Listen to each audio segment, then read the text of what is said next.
sistem penjaminan mutu, dan kebetulan Pak Hadi ini menjabat di sana manajer ya Pak Hadi ya untuk penerapan sistem penjaminan mutu di PT Medion di mana Pak Hadi bekerja. Betul. Oke, untuk mempersingkat waktu mungkin saya serahkan dulu ke Pak Hadi, tapi nanti habis Pak Hadi memberikan paparannya mungkin 1 jam 1,5 jam ya Pak Hadi, kita akan lanjutkan dengan tanya jawab. Nah, jadi Betul. sekarang mikrofon saya serahkan ke Pak Hadi. Tolong Pak Hadi mengenalkan diri lebih dulu Pak Hadi ya. Saya tidak up to date dengan gimana Pak Hadi sekarang. Perkenalkan diri lagi dan kemudian siap, Bu. silakan dimulai dengan paparannya. Silakan Pak Hadi. Oke, thank you. Halo teman-teman semua, perkenalkan saya Hadi Mulyawan. Saya TI angkatan 2007. Jadi udah lama banget lah. Dan kebetulan saya dosen walinya itu Bu Cynthia. Nah, udah sangat banyak kenangan sama beliau lah untuk itunya. Jadi hari ini mungkin saya akan kasih materinya di 1 sampai 1,5 jam. Semoga tidak menjemukan karena saya tahu kuliah jam-jam segini, jam-jam lapar, jam-jam yang masih ngantuk ya. Jadi semoga tidak ya bisa nggak menjemukan lah ya. Nah, udah saya screen share ya untuk yang slide-nya.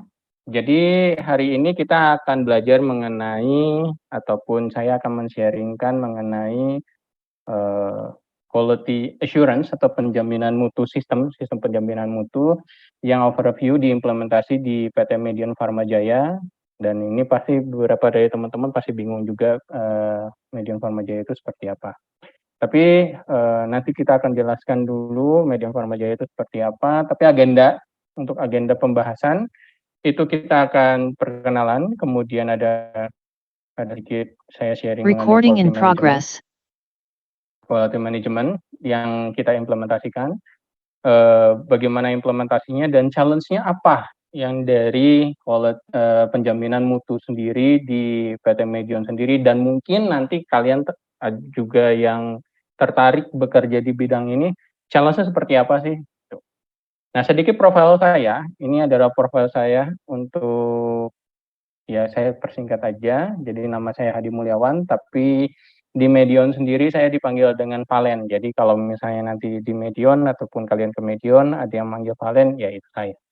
Kenapa seperti itu? Karena di Medion sendiri kita ada uniknya, nggak boleh ada nama yang sama, jadi begitu saya masuk dan sebelumnya ada nama Hadi, saya harus ganti nama gitu, atau nama panggilannya harus ganti. Nah, kebetulan ini ada nama baptis lah, jadi yang dipakainya jadi Valen. Jadi sampai sekarang yang manggil Hadi itu berarti teman saya waktu kuliah dulu sebelum kerja. Kalau yang udah manggil Valen berarti teman yang waktu udah kerja.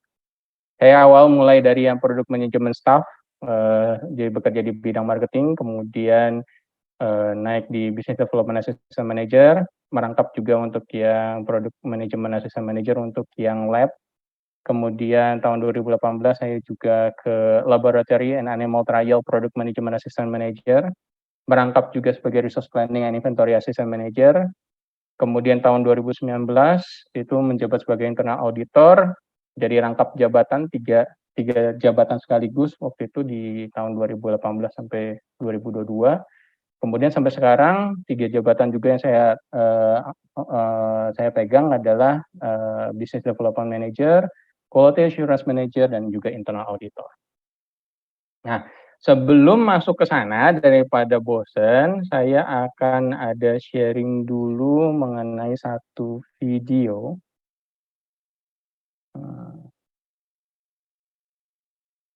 Ini sekitar 2 menit, jadi kita tonton aja ya.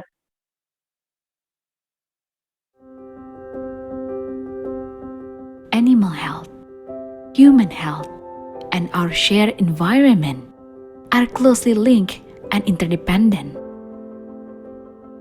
What affects one will ultimately affect the others. Aiming for a sustainable balance, the human and animal health industries must work together and collaborate to improve global health. Our focus is on partnering opportunities in research, development, and innovation To ensure product quality, Medion Animal Health has implemented good laboratory practice, quality management system, environmental management system, and other standards.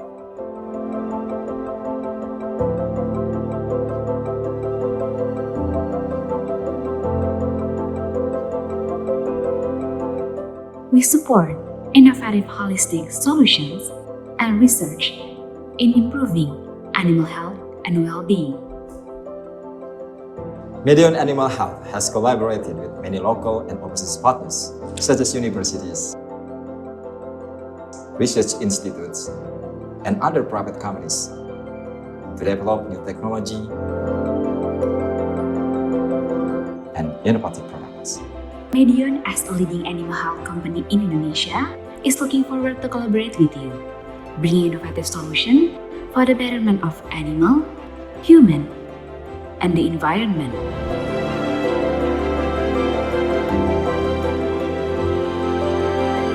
Let's make it happen!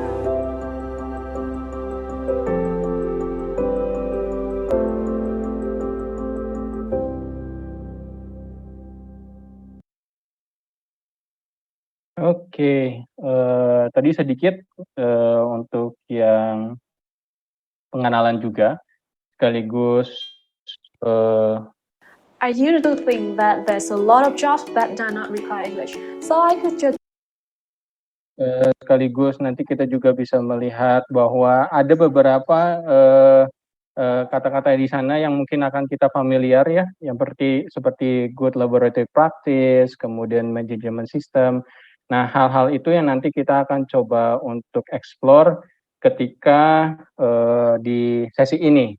Nah, kita masuk lagi ke untuk si prosesinya ya. Sebentar, ini saya close dulu.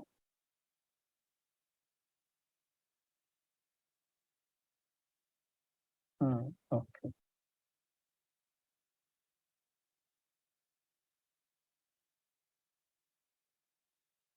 Sudah kelihatan slide-nya? Oke, kita lanjut ke slide-nya. Jadi pengenalan dulu untuk yang Medion Farmasi sendiri sebenarnya adalah bagian dari Medion Group.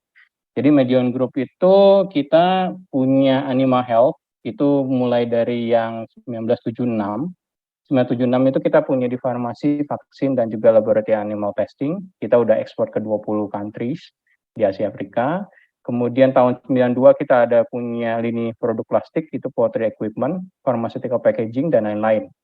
Kemudian 2007 kita punya hospitality, kita punya 3 hotel di Lampung. 2013 kita punya M&D, distribution and sales nasional di 60 branches across Indonesia. 2021 kemarin kita punya farming facility untuk yang engineering, procurement, and construction, dan juga di livestock. Nah, dari ini semua kita bisa lihat bahwa sangat-sangat bervariasi ya yang di Medion sendiri. Dan bagaimana sistem manajemen mutunya untuk yang soal ini? Kalau misalnya kita tidak bisa mempunyai sistem manajemen mutu, maka gimana sih sampai akhirnya kita bisa berkembang sampai saat ini?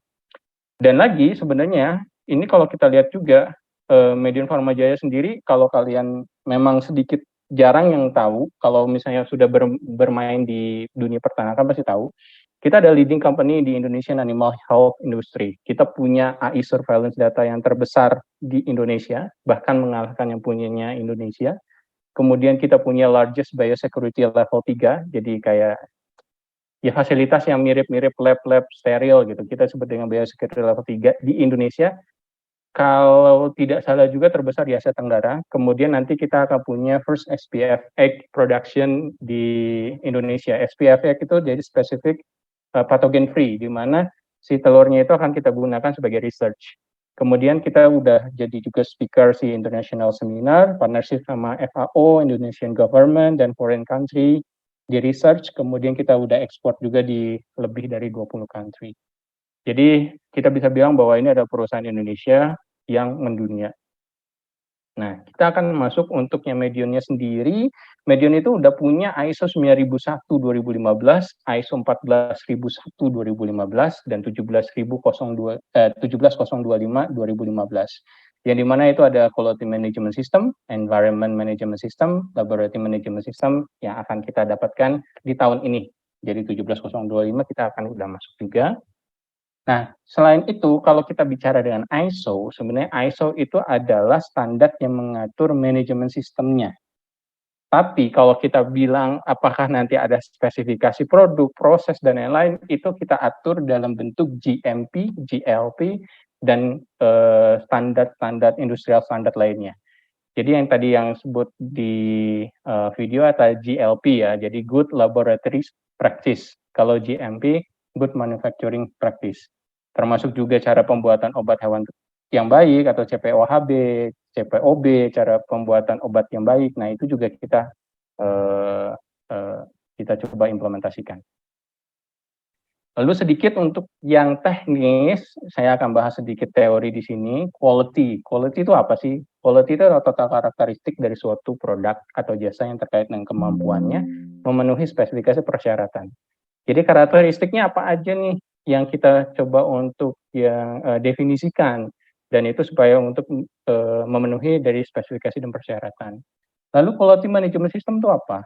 Karena kita nge-linknya ke kualitas atau quality, dan ini adalah sistem untuk mengendalikan organisasi dalam hal mutu supaya bisa mencapai strategi perusahaan. Nah, kata-kata yang penting dari sini sebenarnya adalah mengendalikan organisasi. Nanti kita akan bahas ya di belakang ya, mengendalikan organisasi seperti apa sih? Apakah kita cuman QC doang gitu ya, yang kita hitung kemudian kita pakai. Tapi kenapa ada kata di sini yang disebut dengan mengendalikan organisasi? Kita akan bahas di belakang. Quality control dan quality assurance. Ya, ini apa bedanya? Sebenarnya ini paling banyak saya tanyakan ketika saya ngerekrut orang. Jadi ketika saya merekrut seseorang, saya akan bertanya, apa bedanya quality control sama quality assurance? Nah, jadi di sini saya kasih hint-nya lah. Kalau quality control itu kita berfokus pada produk, di mana berisi kegiatan pengujian untuk menemukan cacat atau defect, dan sifatnya proses ini bersifat reaktif. Jadi sudah jalan dulu prosesnya, kita cek, baru ketahuan nanti defect-nya seperti apa. Nah, beda dengan quality assurance. Kalau quality assurance itu berfokus pada proses. Jadi kita berfokus pada prosesnya, bukan produknya ya, tapi prosesnya. Di mana berisikan penjaminan kualitas pada proses untuk mencegah cacat terjadi. Jadi kita mencegah cacatnya itu terjadi melalui proses quality audit. Nah, ini juga ada yang disebut dengan quality audit. Apa aja sih yang kita audit gitu? Proses auditnya apa aja? Nah, dan proses ini dilakukan secara proaktif. Jadi tolong diingat, satu berfokus pada produk, satu berfokus pada proses, satu yang bersifat reaktif, dan satu lagi bersifat proaktif, yang satu menemukan cacat, sedangkan yang satu lagi mencegah cacat. Oke? Lalu, kalau kita berbicara dengan produk, pertanyaan saya, quality itu, atau quality management itu dimulai dari mana sih sebenarnya? Quality management itu dimulai dari mana? Apakah mulai dari quality control? Atau dimulai dari hasil defect-nya atau apanya dari produksinya? Nah, untuk menjawab semua ini, kita akan lihat ya, sebenarnya quality management system itu kita mulainya dari produk design. Bahkan ketika si produk itu didesain. Kita ada prosesnya, kalau yang di Medion sendiri kita ada namanya validasi. Di dalam lingkup validasi itu ada verifikasi, di dalam verifikasi itu ada kalibrasi. Kemudian kalau untuk yang operations, nanti ada yang namanya change control, deviation, batch release, complaint handling, equipment performance review, dan product performance review. Dan kalau kita lihat ini semua, itu ada komponen yang disebut dengan CAPEX dan OPEX. Ini juga istilah yang mungkin teman-teman juga perlu tahu. CAPEX itu apa? Capital expenditure. Ada investasi yang kita akan masukkan di sana. Atau juga OPEX, jadi operational expenditure. Itu di mana ada pengeluaran terhadap operasional. Kenapa? Karena semuanya ini memerlukan biaya yang harus terencana. Kita lanjut ya, untuk yang produk desain, semoga yang di depan itu bisa menggambarkan. Untuk produk desain sendiri, produk desain itu mulainya dari mana sih? Kalau teman-teman tahu yang waktu kita, desain produk ya mungkin mata kuliahnya udah ada atau nanti teman-teman mau ngambil, itu mulai dari produk konsep. Kemudian dari situ kita akan ada pengujian secara lab scale. Dari pengujian lab scale, kemudian nanti ada pengujian lagi secara upscale. Nah, upscale itu apa sih? Ada nggak teman-teman di sini yang tahu bedanya upscale maupun lab scale? Atau have any idea gitu kalau ngeliatin dari kata-katanya, apa sih lab scale dan upscale itu? Coba ada yang bisa open mic? Siapapun?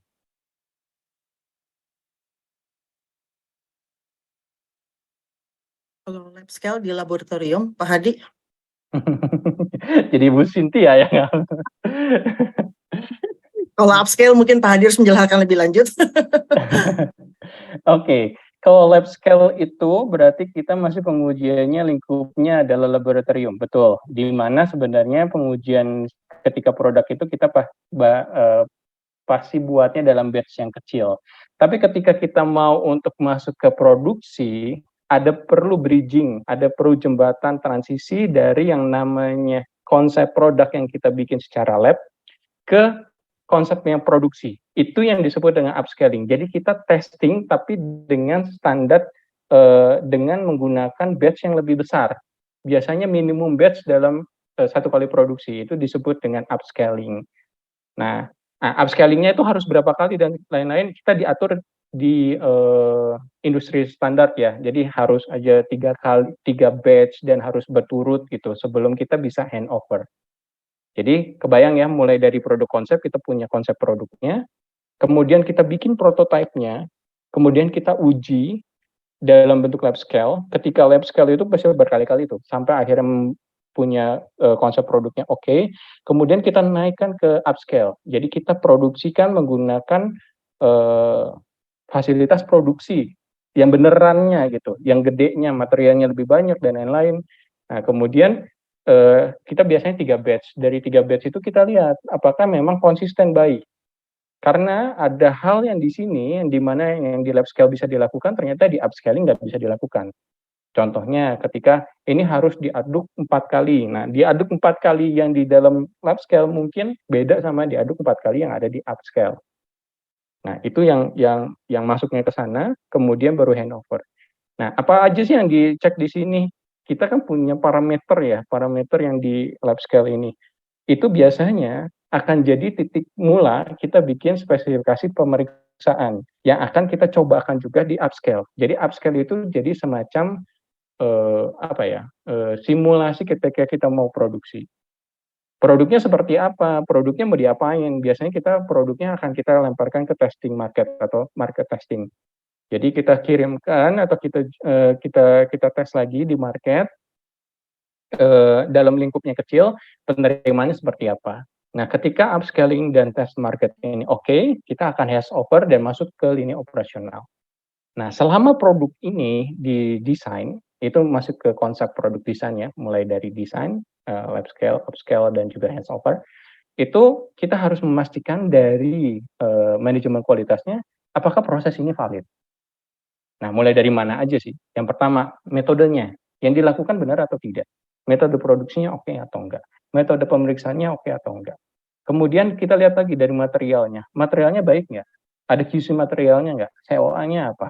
MSDS-nya ada nggak? MSDS itu adalah cara penyimpanan dan lain-lain.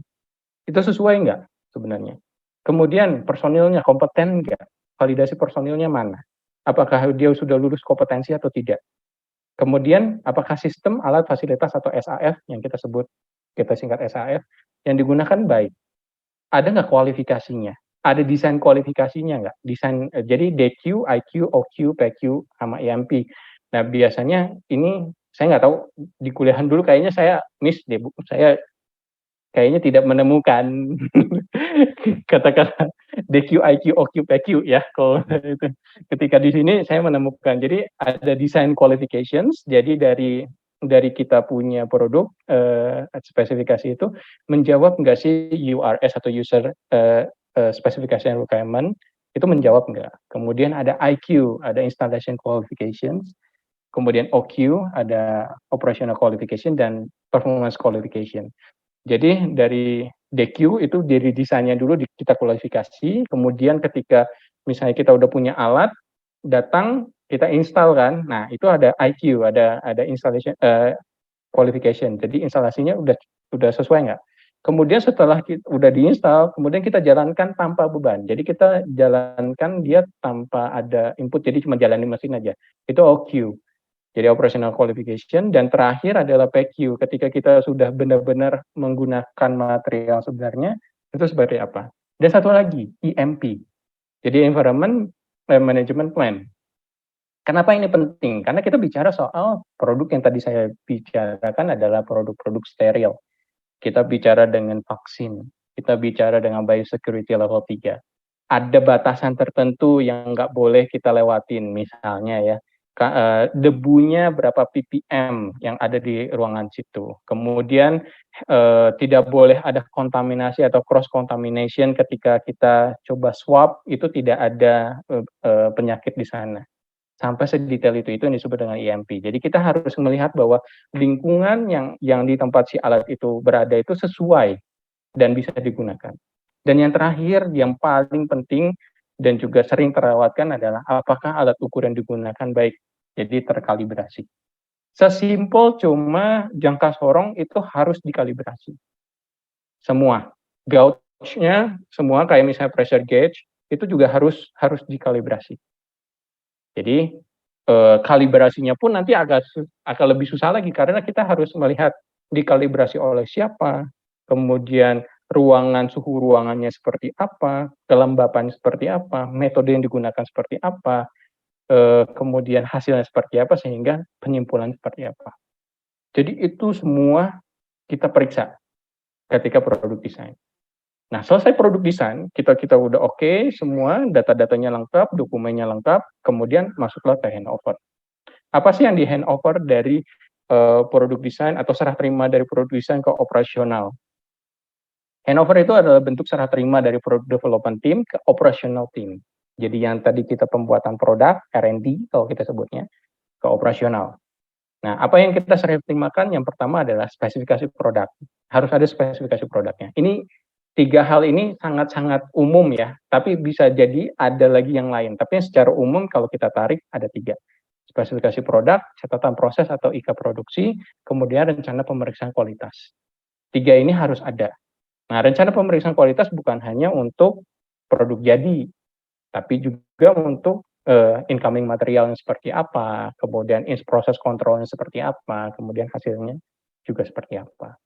Produk harus lolos dulu dari pengujian dan sudah melalui tahap upscaling. Jadi upscaling itu kan karena udah dicoba semua, hasilnya valid dan lain-lain, kita baru bisa handover.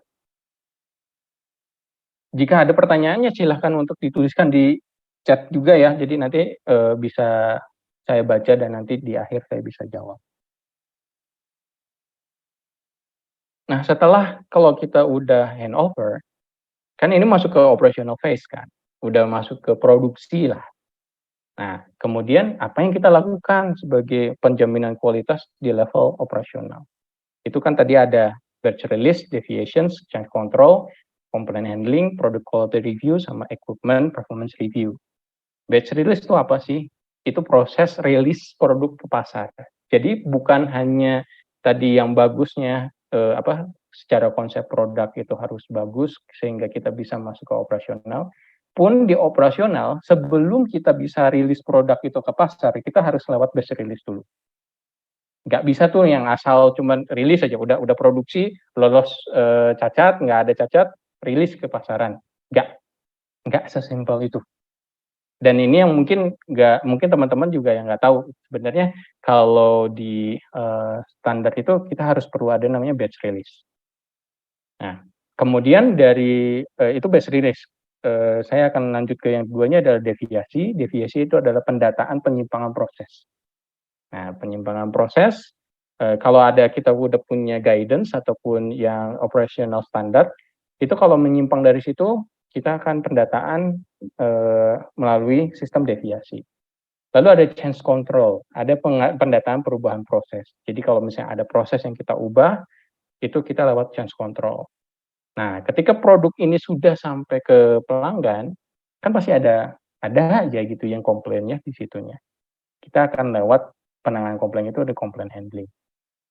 Nah, setelah complaint handling selesai dan ini berjalan selama seberapa jangka waktu tertentu, si produk itu harus kita review. Ada yang namanya product quality review, proses review kualitas produk, spesifik untuk satu scope produk tertentu yang kita akan lihat.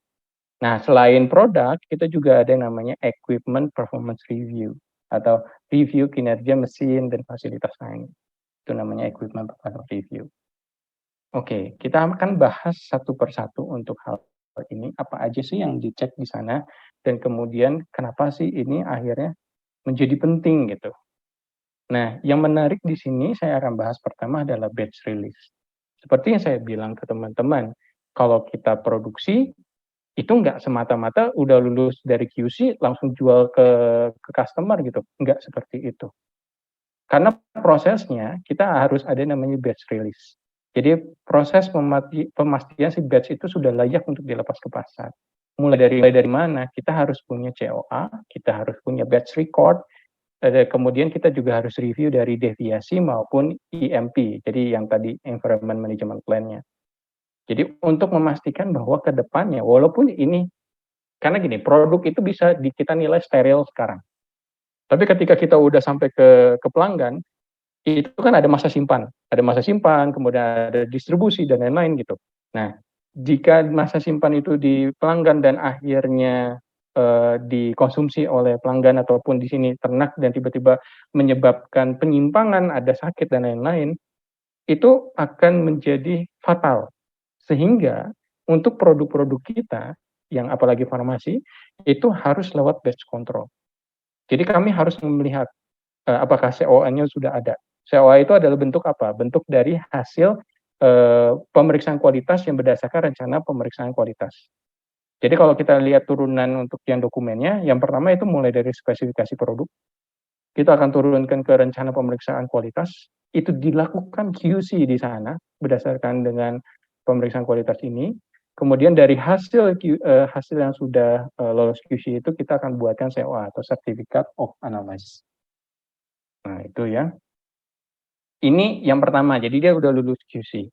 Tapi kita juga harus liatin semuanya itu dicatat, mulai dari raw materialnya diterima, sampai diproses, sampai akhirnya jadi produk jadi, termasuk penimbangan dan lain-lain itu lewat catatan produksi yang akan menjadi namanya batch record.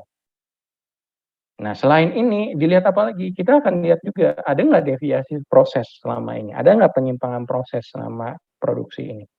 Kemudian bagaimana dari environment management plan-nya? Apakah sesuai? Ketika ini disebut steril, apakah memang steril ketika sananya? Karena bisa aja ketika ruangan itu nggak steril, tapi produk itu steril. Dan kita tetap nggak bisa untuk loloskan si produk itu. Karena ada faktor EMP-nya. Nah, sampai akhirnya semua diperiksa dan oke, itu kita akan baru rilis. Kita baru akan jual ke pasar. Sampai sini ada pertanyaan dulu dari teman-teman? Saya kecepatan nggak ya? Bisa dimengerti tidak? Dijawab ya, ini kan ada orang. Mana pada kemana mahasiswa teh pada kemana? Aduh. Ada pertanyaan, ada yang bingung. Suara saya kedengeran Ada yang bingung nggak? nggak? Pak mau tanya Pak, Ya. untuk penjelasan Bapak sendiri kan tadi banyak ya ada seperti QC-nya untuk rencana pemeriksaan kualitas. Nah kan untuk di mata kuliah QC sendiri ini banyak digunakan rumus-rumus dan hal-hal seperti itu. Secara dalam keadaan aktualnya itu dipakai seperti itu, seperti sebagaimana mestinya atau seperti apa ya Pak? Itu adalah yang kamu pelajari adalah tools. Dan memang sebaiknya itu dilaksanakan sesuai dengan apa yang diajarkan, itu idealnya. Tapi ketika kita bicara soal industri sendiri, itu ada banyak tantangan yang membuat kita tidak bisa untuk ke sana. Contoh aja, kalau kita bicara soal defect, sesimpel defect yang kita akan petakan di si peta kendali ya, kalau kita mau masukin ke sana. Untuk yang defect sendiri, kalau kita bilang defect-nya adalah kejernihan, bisakah kamu untuk bisa kasih ke saya metode untuk melihat kejernihan itu sendiri? Lewat mana? Apakah memang dia tembus pandang itu disebut jernih? Apa adakah perubahan warna sedikit pun itu disebut jernih? Itu kan ada beda-beda ya. Ini Andreas ya, Andre. Ini kan Iya, ada Pak. beda, ada beda-beda kan. Nah, proses untuk yang penemuan defect-nya itu sendiri itu juga perlu distandarisasi. Perlu ada pemastian dulu alat ukurnya. Bagaimana cara mengukurnya dengan baik. Jadi kalau misalnya dibilang apakah itu dipakai, harus dipakai. Ya apa yang kalian pelajari itu pasti dia pakai. Cuma apakah implementasinya langsung dipakai, itu belum tentu. Karena ada beberapa hal yang harus dibenahi dulu sebelum yang kalian pelajari itu bisa kalian pakai. Jadi saya simpulkan, apakah itu dipakai? Dipakai. Tapi apakah itu langsung dipakai? Kita harus lihat dulu kondisi yang di lapangan seperti apa. Seperti itu sih, Andre. Semoga Baik, menjawab Pak. ya. Terima kasih. Ya, terima kasih, Pak. Sangat menjawab. Ya. Ada lagi? Oke, kalau nggak ada, izin boleh, bertanya. boleh. Kenneth ya? Iya, mau nanya. Jadi kalau upscale itu tuh tahap selanjutnya dari lab scale apa gimana ya Pak jadinya? Betul. Upscale itu tahap selanjutnya dari lab scale. Jadi kalau kita urutkan mulai dari konsepsi produk itu jadi, kemudian kita bikin prototipenya. Kalau misalnya di plastik kita ngomongnya prototype, tapi kalau misalnya kita bicara di pharmaceutical itu ada formula ya, misalnya formula 1, formula 2, formula 3. Jadi ada beberapa formula yang kita akan teskan di lab scale. Nah, lab scale-nya ini beda-beda. Kalau misalnya kita bicara dengan pharmaceutical, itu dia akan benar-benar masuk ke lab kimia gitu ya, untuk yang dites kadar LOD-nya gitu, kadar asam basanya dan lain-lain. Tapi kalau kita bicara sama plastik, kita akan tes untuk yang strength-nya, kemudian kekuatannya, dan parameter fisik lainnya gitu. Nah, ketika itu sudah selesai, kita biasanya kalau di awal ya pasti ya, kalau misalnya kita mau bikin sesuatu, pasti dengan quantity yang kecil ya, bener ya Kenneth ya. Kita kan nggak bisa gede-gede kan, quantity kecil kan. Nah itu kita tes tuh semuanya, harus lulus dulu nih. Terus parameternya apa aja, karena kita harus menulis spesifikasi produk kan. Nah itu yang harus dicek semua, harus lolos semua tuh. Nah ketika itu udah lolos, pertanyaannya adalah, apakah ini bisa dimasukkan ke lini produksi langsung? Kadang-kadang ada suatu proses yang tidak bisa langsung masuk ke lini produksi langsung.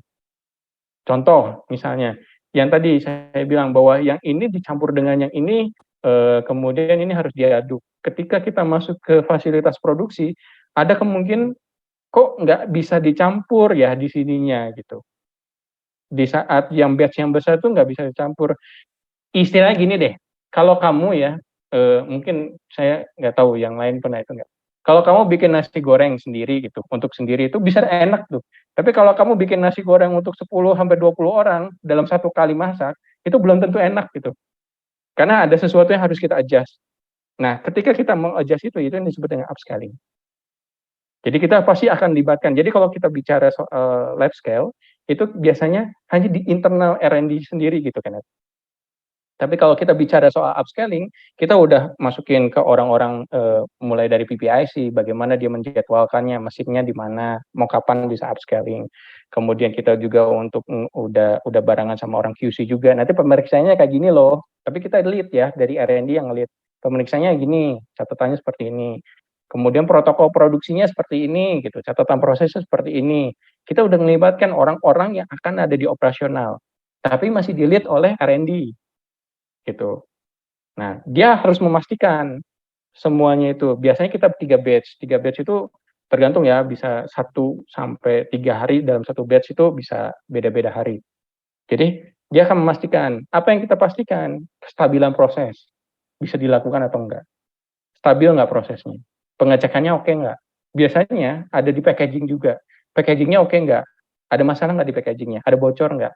Nah, ketika itu semua udah oke, berarti kan sudah mumpuni lah, udah bisa untuk kita turun ke produksi, baru kita handover. Kebayang ya?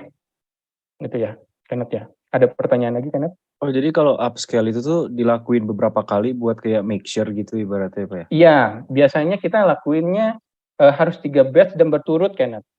Jadi kalau misalnya batch pertama oke, batch kedua nggak oke, kita harus ulang. Biasanya kita evaluasi dulu, kemudian kita ulang lagi sampai 3 kali berturut-turut itu dia oke.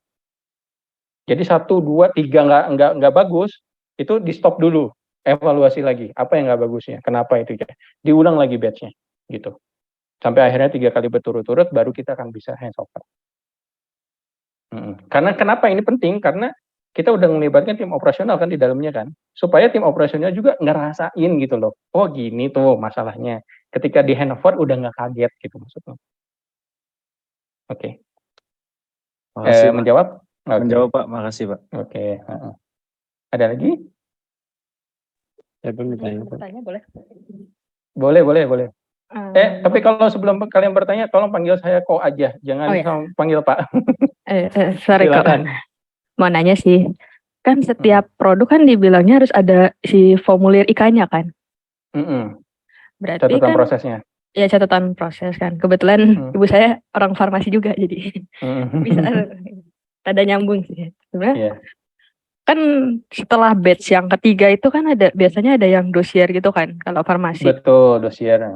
Dosier. Mau nanya sih dosiernya kalau di vaksin sendiri apakah ada dosier atau enggak? Ada dosier sendiri.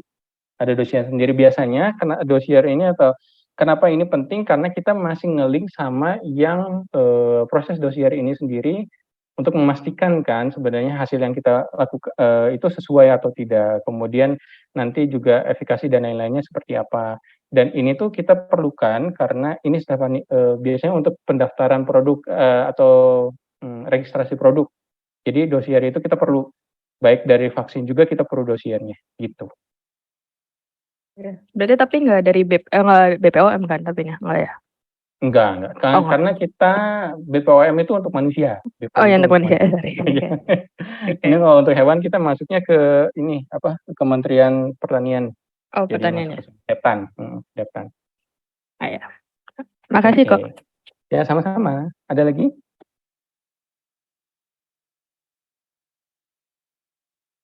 Saya ingin bertanya. Oke, Adrian. Jadi COA itu artinya apa ya? Kok sama batch release buat tolong jelas lagi apa hubungannya sama COA batch record tadi? Oke. Nah, jadi kalau misalnya batch release itu adalah suatu dokumen yang menyatakan bahwa suatu batch, jadi batch itu satu kali kita produksi gitu ya, satu kali adukan, itu bisa dirilis nggak ke pasaran.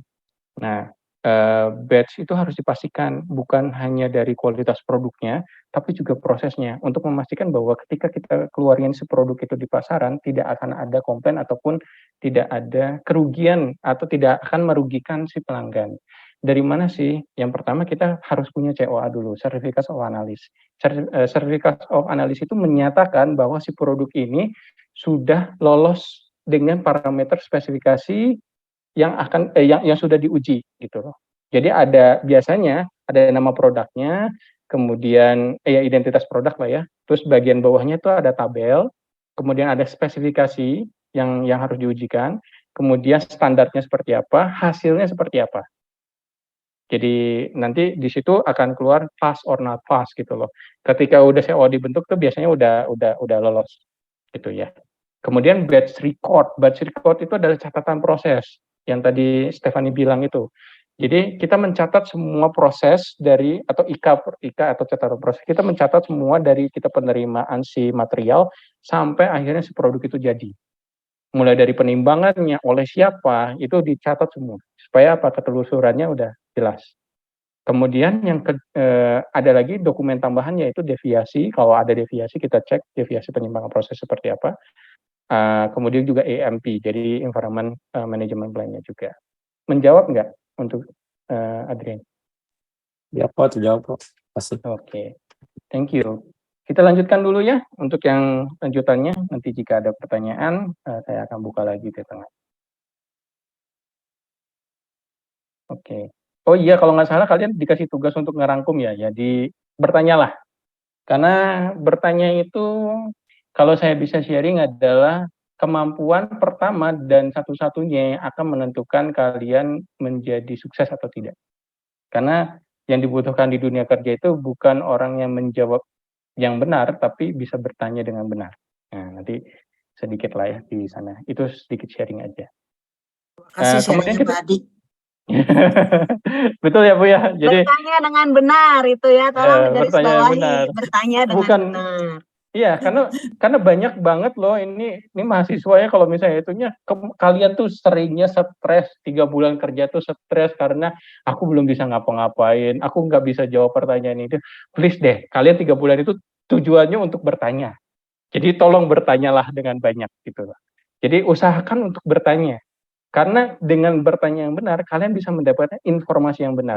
Tapi kalau misalnya kalian bertanya udah salah, itu bingung. Jadi membedakan antara orang yang berpengalaman dengan yang tidak berpengalaman adalah kemampuan mereka untuk bertanya. Sebenarnya saya melihatnya dari situ.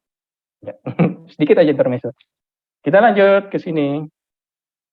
Untuk yang komplain handling itu ya kita tahu lah ya kalau misalnya ada komplain kita bagaimana komplain handlingnya. Tapi tahukah kalian di dalam komplain handling itu kita akan men-trigger yang namanya corrective action atau preventive action. Di dalam quality pemastian atau quality management system kita sebut dengan KAPA. Jadi corrective action sama preventive action. Corrective adalah sesuatu yang kita langsung lakukan immediately. Jadi kalau misalnya saya salah ya saya revisi gitu. Nah itu corrective action. Tapi kalau misalnya preventive action, bagaimana cara kita untuk mengubah sebuah proses supaya atau membenahi proses supaya si cacat ini ataupun kesalahan ini atau komplain ini tidak terjadi lagi. Nah, selain untuk yang corrective action dan preventive action, kita juga bisa men-trigger yang namanya change control dan juga deviasi. Kenapa bisa change control? Ada yang punya ini nggak, punya tebakan nggak, kenapa sih sampai akhirnya selain corrective dan preventive action bisa juga keluar change control. Change control itu kan quote unquote kita mencatat semua perubahan ya, perubahan proses ya. Kenapa bisa kayak gitu? Ada yang bisa kasih saya hint nggak? Atau ada yang punya hunch aja atau ada punya apa ya? Kira-kira kenapa ini bisa men-trigger change control? Kemon, kenapa bisa trigger change control? Pak mungkin mau mencoba. Wah, oke. Kak, sorry Kak. Jadi misalnya kan kita ngelakuin perubahan. Nah, dari perubahan itu kenapa dicatat? Soalnya bisa aja dari perubahan itu mungkin ada perubahan yang jadi biar kita tahu perubahan apa yang dilakukan yang dampaknya gimana gitu. Misalnya kita lakuin perubahan A. Dari perubahan A itu dampaknya si B. Nah, B ini bisa baik bisa buruk kan. Jadi kita bisa tahu kalau perubahan yang dilakukan itu benar atau salah gitu. Ya, true, betul. Betul sekali itu. Thank you Malcolm. Jadi yang pertama, kalau kita ngomongin corrective dan preventive action itu yang tadi saya bilang adalah perubahan proses. Apa yang kita lakukan proses yang biasanya itu pasti akan sesuatu yang harus kita ubah supaya si komplain itu tidak terjadi ke depannya. Perubahan proses ini harus tercatat di dalam change control. Kenapa? Karena hasilnya harus kita review. Apakah itu bagus atau enggak? Kalau misalnya enggak bagus, berarti kita harus benahi kan, oh ternyata ini enggak efektif nih. Nah, kata-kata efektifnya ini yang muncul. Jadi kalau kita melakukan perubahan harus diukur aktivitasnya, benar enggak sih? Tapi juga bisa keluar yang namanya deviasi. Deviasi itu biasanya kita ngeliatin bahwa ketika ada komplain, kita kan akan investigasi. Oh ternyata di dalam proses, biasanya catatan proses ataupun batch record itu untuk yang kita pakai melihat nih, di proses mana sih ada penyimpangan nggak? Ketika itu ada penyimpangan, kita masukin ke dalam deviasi. Oke, nah kita akan lanjut masuk ke yang berikutnya itu deviasi dan juga change control. Deviasi adalah pendataan, evaluasi, perencanaan, koreksi, serta perbaikan terhadap penyimpangan proses yang terjadi. Sedangkan change control tadi yang kata Malcolm itu, proses pemastian, monitoring, dan evaluasi perubahan bersifat resiko dan dampaknya. Tadi kata-kata dampaknya tadi udah muncul ya, jadi resiko dan dampaknya itu jadi kita catat. pertanyaan saya, mungkin ke teman-teman di sini, kalau kita bicara dengan deviasi, apakah selalu korelasinya dengan yang buruk?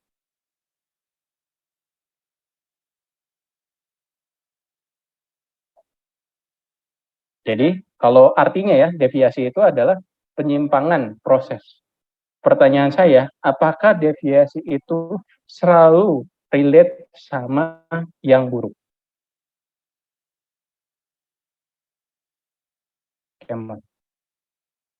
Ada yang bisa jawab di sininya? Apapun nggak apa-apa. Coba aja.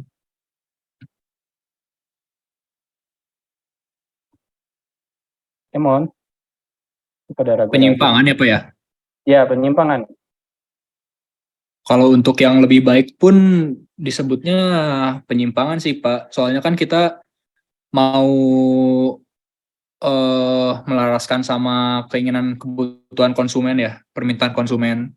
Jadi pasti ada standar di mana konsumen tuh butuhnya segimana, udah ada batasnya. Dan kalau misalnya lebih baik ataupun lebih buruk, pasti bisa dibilangnya suatu penyimpangan gitu ya Pak. Mungkin menurut kita baik, tapi mungkin menurut kita baik, tapi menurut konsumennya nggak sesuai kriteria mereka gitu. Nah, kalau kita bicara dengan tidak sesuai dengan kriteria itu kan di sini kan konsumen itu sebagai raja ya. Berarti itu kan negatif bagi dia. Cuma pertanyaan saya, bisakah ada penyimpangan dalam proses, tapi hasilnya baik? Gitu, Andre. Bisa nggak menurut Andre? Bentar, Pak. Jadi kita punya proses nih yang sudah kita bakukan kan. Dari A harus B, dari B harus C, C harus D, D harus E. Supaya nanti hasilnya baik. Nah, bisa nggak ya ada proses penyimpangan dari A langsung meloncat ke C, tapi hasilnya masih baik? Bisa kayak gitu nggak? Bisa, Pak. Mungkin bisa ya, Pak. Bisa. Nah, itu dia. Jadi deviasi itu kita bicara dengan penyimpangan proses, tapi belum tentu deviasi ini nge-relate sesuatu yang buruk. Nah, dari deviasi ini ternyata kita bilang penyimpangan proses tetap kita catat. Berarti kan ada pelanggaran protokol di situ. Tapi hasilnya baik nih. Hasilnya bisa tetap baik, sama baik, atau akhirnya jadi lebih baik. Nah, dari sini, lihat dari itunya, men-trigger sesuatu nih. Oh, jangan-jangan yang tadi dari A ke B, ke C, ke D itu terlalu redundant, terlalu panjang prosesnya. Kenapa nggak dari A ke C aja? Toh dari yang penyimpangan deviasi ini ternyata A ke C masih bisa atau bahkan lebih baik. Nah, kira-kira dari deviasi, kita kan udah temukan deviasi itu. Bisa keluar apa? Bisa nge-trigger yang mana lagi? Proses lanjutannya apa? Ayo, dari A, B, dan C, ternyata kita ke A, ke C, ternyata hasilnya lebih baik. Oh, kenapa kita nggak ubah aja ini? Berarti kan harus ada pemantauan dari perubahan itu. Kita harus keluar yang namanya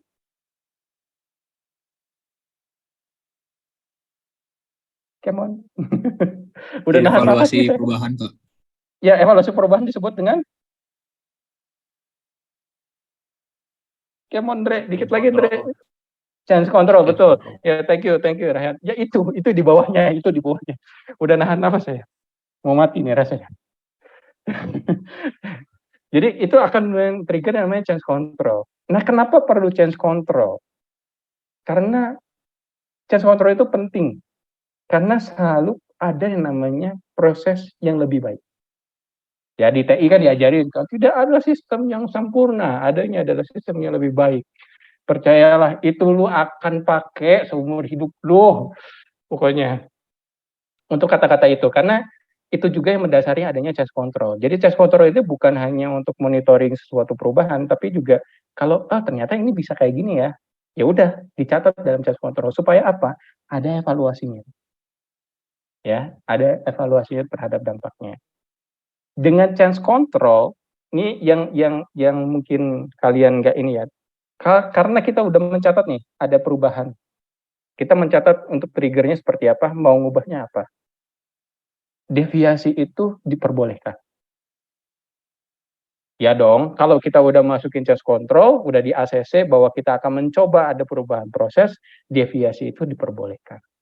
Tapi kalau misalnya terjadi sesuatu proses dan akhirnya penyimpangan tanpa ada change control, biasanya akan kena ke deviasi dulu sebelum bisa men-trigger ke change control. Dan deviasi ini sebenarnya quote unquote jadi hukuman sih, karena deviasi itu kan penyimpangan proses ya, biasanya prosesnya akan lebih panjang. Oke, lanjut dulu di sininya ada pertanyaan dulu nggak untuk yang ini? Biar kalian bisa ngeh tuh, ternyata ini masih nge-link, dari sini bisa keluar ini, gitu. Ternyata pusing juga ya jadi QA ya, iya emang. Ada pertanyaan? Oke, kalau nggak ada pertanyaan saya lanjut. Kemudian kita ada yang namanya Product Quality Review dan Equipment Performance Review.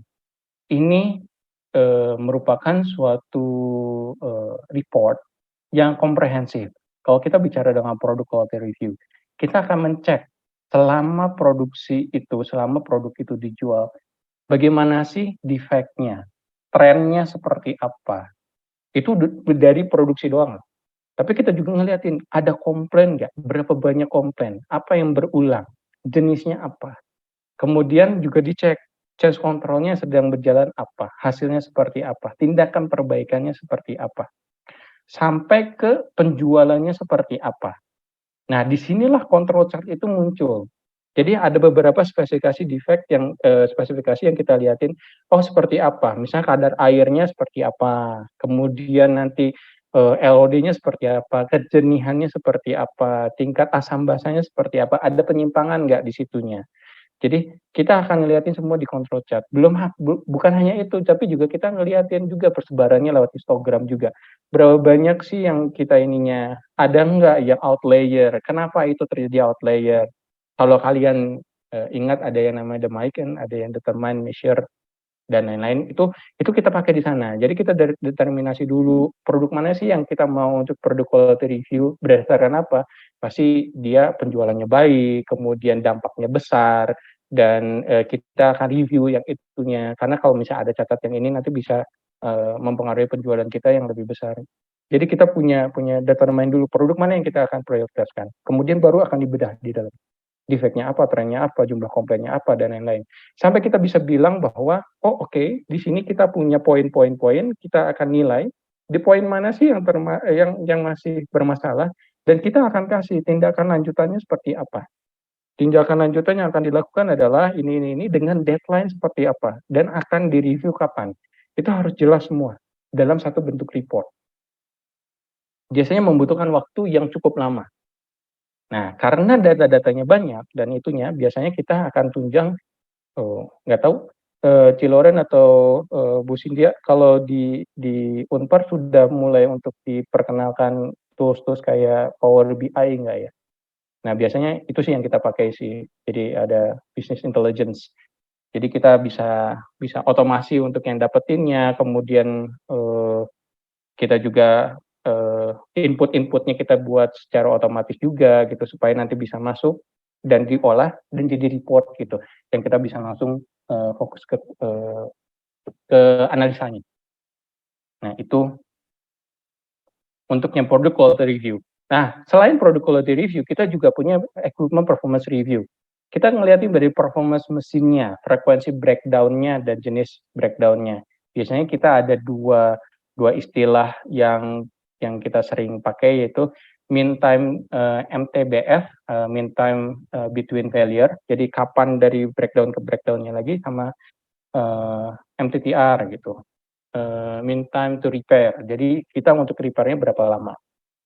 Nah dari situ kemudian kita juga ngelihat OII-nya. OII kalau kalian tahu itu berarti dari available time, kemudian dari yang kita pakai, sama quality-nya seperti apa.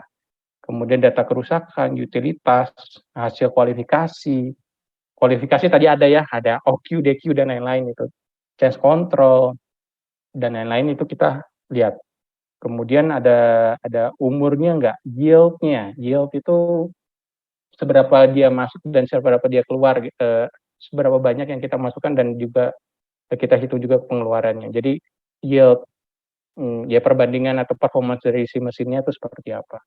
Kenapa ini penting? Karena FPR ini menentukan apakah misalnya mesin ini masih oke atau enggak. Dan APR ini sebenarnya juga salah satu dokumen yang kita pakai untuk batch release. Jadi kalau selama si mesinnya oke, APR-nya oke, kita bisa percayain dari si mesin ini mumpuni lah untuk kita gunakan. Tapi kalau misalnya ada dari APR si mesinnya harus diganti, berarti itu men-trigger nanti kita ada penggantian. Makanya dari itu, kenapa kita punya CAPEX? Ingat ya tadi di sana ada CAPEX yang di atas. Karena hasil dari APR ini bisa men-trigger kita untuk investasi mesin baru. Dan itu budgetingnya kita sebut dengan CAPEX atau capital expenditure. Gitu. Jadi ada perencanaan gitu. Oke. Situ. Ada pertanyaan sampai sini? Teman, saya suka ditanya. Jangan susah-susah tapi. Kalau nggak ada, kita akan masuk ke apa sih challenge-nya? Nah, ini yang challenge-nya kan teman-teman belajar kan di kuliahan cara ngitungnya, quality control-nya seperti apa. Sedikit diajarkan ISO, kemudian ISO itu apa. Dan ternyata ISO itu membantu banget sih, bukan hanya teori aja, bukan hanya guideline saja, tapi itu sangat susah kalau kita ikuti ya untuk yang standar-standar ISO. Nah, kita akan lihatnya, challenge-nya apa aja sih sebenarnya di sininya. Yang pertama, challenge yang paling terbesar adalah namanya organisasi komitmen atau komitmen organisasi dalam manajemen sistem sendiri. Kita bisa lihat dari bagaimana leadership-nya. Jadi bagaimana seorang eksekutifnya, direkturnya bisa bilang bahwa ayo kita komitmen terhadap kualitas. Jadi dia akan melead semua proses itu ke arah sana. Tapi kalau ketika si leader itu tidak bisa ataupun tidak punya komitmen itu, jangan harap bawahnya akan mengikuti. Karena percaya tidak percaya, bukan percaya tidak percaya, kalian pasti tahu sih. Mau kalian sebagus apa, sebrilian apa, ketika atasan kalian ataupun direktur kalian bilang enggak, ya pasti nggak akan jalan. Gitu. Jadi harus ada komitmen dari leadernya juga. Kita juga harus bicara dengan organization context. Bagaimana keterkaitan KPI. KPI, nah ini kalian juga nih tahu ya, KPI itu adalah measurement performance kita lah biasanya. Apa yang kita diukur, performance kita diukur lewat KPI. KPI seperti apa? Linkage-nya seperti apa? Ada nggak KPI yang masuk ke dalam kualitas? Dan juga harus diketahui bahwa kualitas itu bukan tanggung jawab dari QA, tapi tanggung jawab bersama di dalam satu organisasi itu. Nah, kita turun ke yang namanya organization awareness. Jangan sampai nih, ini banyak banget yang nanti kalian hadapi ketika kalian di dunia industri yang sebenarnya adalah kata-kata ini. Yang di bawah ini. Untuk yang ini mah investasi yang nggak baik itu, soalnya ngabisin duit aja. Kalau kalian juga tahu yang di beberapa jurnal juga menyebutkan bahwa pemastian ataupun kontrol kualitas itu nggak value added, harusnya bisa untuk dikeluarkan, gitu kan? Ada yang kayak gitu tuh.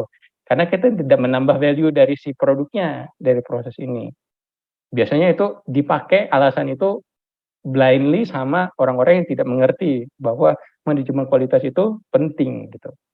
Kemudian ada yang kedua, sistemnya malah bikin ribet, lama, prosedurnya lama, jadinya nggak bisa jualan nih gara-gara ini, itu juga sering. Kemudian yang paling parah nih, sistem sekarang mah udah paling baik, ngapain saya harus ubah? Nah ini tantangan yang kita hadapi. Dan yang terakhir, itu bukan kewajiban saya mah cuma ini doang. Hal-hal ini loh yang terjadi di dunia nyata. Hal-hal ini yang kalian harus hadapi. Jadi hal-hal ini yang paling susah. Terlebih lebih susah dibandingkan kita ngitung doang. Apakah ada lagi? Kita akan lihat lagi. Ini saya harus memberikan hard fact ke teman-teman sekalian. Yang pertama, manajemen kualitas itu working hours-nya itu benar-benar membutuhkan tinggi. Jadi pengukuran, pengujian produk itu memerlukan waktu kerja yang tinggi. Ya, di sananya. Kemudian juga proses produksi yang berbeda. Kayak misalnya di Medion sendiri, kita punya pharmaceutical product, kita punya biological product atau vaksin itu sendiri. Kemudian kita punya industri plastik atau percetakan plastik. Kalau kalian pasti lebih familiar dengan percetakan plastik ya, injection molding, kemudian blow molding gitu. Itu ada di sana. Kemudian juga ada culture. Culture penerapannya juga berfokus pada Apakah berfokus pada external motivation ataupun internal motivation? Kalian tahu nggak external motivation contohnya apa? Contohnya tuh kayak kalian kena hukum, jadi kalian takut, nah itu external motivation. Atau kalian dikasih insentif, itu external motivation. Atau bisa dibentuk kayak internal motivation. Kalau internal motivation kita lebih bisa baik, karena apa? Karena orang-orang sadar, gue ngelakuin ini tuh punya dampaknya loh ke depannya. Ketika kita punya internal motivation, itulah titik poin di mana organisasi itu bisa komitmen untuk yang memelihara kualitas. Nah, kalau kalian pengen tahu internal motivation itu seperti apa dan bagaimana untuk mempromotnya, saya suggest kalian untuk yang bisa ya searching soal gamification. Nah, itu juga topik yang menarik kalau kalian mau untuk masuk ke sana. Yang terakhir adalah maturity level. Jadi tingkat kedewasaan tiap bisnis unit. Dari Medion sendiri kan tadi ada beberapa bisnis unit, ada juga yang baru. Nah, tingkat kedewasaan dari tiap bisnis unit ini menentukan sejauh mana sih manajemen kualitas bisa diterapkan. Kalau kita bilang bahwa pharmaceutical dan biological produk itu sudah mulai dari 19 lawas lah ya, makanya itu yang akan lebih mumpuni dibandingkan ke bisnis unit lain yang baru-baru.